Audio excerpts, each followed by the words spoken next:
આજે હું તમને કટવર્ક શીખવાડીશ। હવે જો આ રેણિયાની મદદથી આપણે કટવર્ક કરીશું। તમારી પાસે રેણિયું ન હોય તો અગરબત્તીથી પણ કટવર્ક થાય।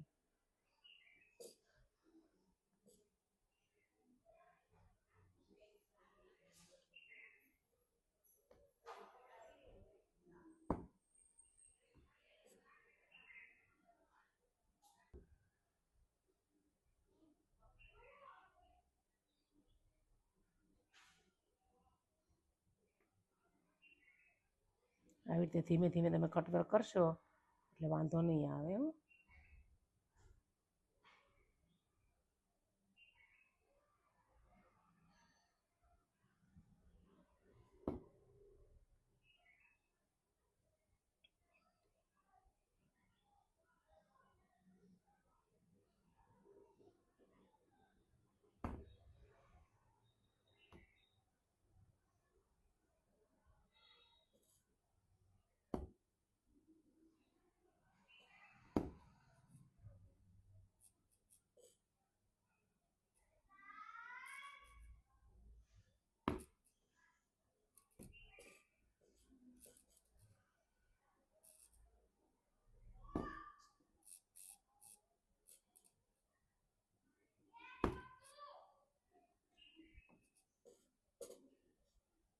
જો હવે આપણું કટવર્ક થઈ ગયું છે।